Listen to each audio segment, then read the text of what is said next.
Hello, I'm Ben. Welcome to the channel. So I want to speak briefly today about the WNBA and recently Caitlin Clark and what's happened there over the last week. So long story short, the WNBA loses millions of dollars a year. Okay, it is a possibility for women to play professional basketball because the NBA supports the WNBA program. It's all part of the same program, basically. So each year, the WNBA loses money. Even this year, with the spike in viewership and participation in 2024, the WNBA expects to lose 50 million, even though they just had Caitlin Clark, who brought in tons of viewership and tons of fans into the program.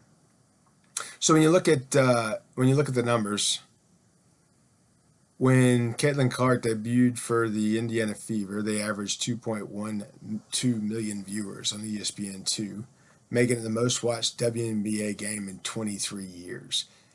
The Fever already surpassed their total income attendance for the entire 23 season after just 5 games, thanks to the arrival of Clark, who arguably was the most talked about athlete in the United States. The WNBA welcomed Toronto as its 14th franchise, and the first outside of the U.S. to participate in the program. The ownership group of Golden State Valkyries who began to play in 2025 will reportedly pay a record $50 million expansion fee to join the league.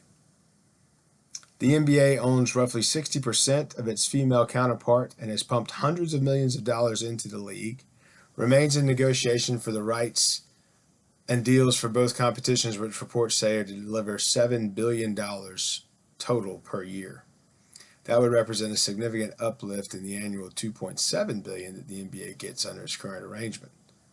According to the Washington Post, the WNBA would be in the line to triple its annual revenue between $180 million and $200 million in the next cycle. But that's still losing what we said earlier, roughly $50 million in 2024. So now let's look at the Caitlin Clark career stats.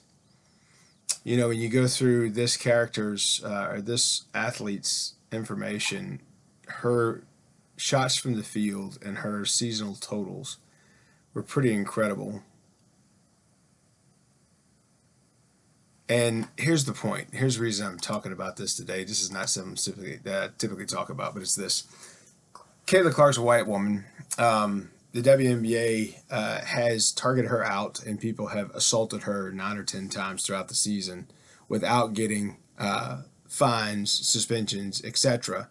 Because apparently in the WNBA, if a non-white person commits a foul against a white person, it seems that that foul is not going to be called, or people cry about racism, or even homophobia was used in one instance, where a young lady that had long nails that are actually against the WNBA rules. You saw that she acted like she was blocking a shot, and then after it was shot, she later just put her hand in Clark's eye. The official was right there. Nothing was called. Nothing was done. Should have been 3-4 points and everything else, but it wasn't. So what happened recently is Clark announced after her team was knocked out of the playoffs that she would be leaving the WNBA to go play in Europe. And when you talk about that, and you talk about a league who just had a marquee player, so let me talk about that. When you look back at commissioner's notes, back in 2018, the NBA commissioner, the current commissioner, Adam Silver, spoke about the league's financial outlook. He cited that the WNBA has never once turned a profit. The league loses roughly $10 million a year and lost close to $12 million in 2017. So the league is a dog. Nobody watches it. It can't pay its bills. The salaries that they're paying people in the WNBA come from the NBA proceeds and the money that they make. So the nonsense about equal pay it's simply this: if you don't bring a value, then you are of no value. And that's not just true in sports and athletics, that's true in the rest of the world. If you want to be good at a job, and you're a doer, then you can get things done. The problem is in the industry these days, a lot of businesses make so much money that they can make bad decisions. They'll still be okay because they're stacking cash very thick and very heavy. So they can treat doers poorly, and those doers will go away, and then those doers will be fine, because someone who can have an impact and make changes in one place can have an impact and make changes in every place.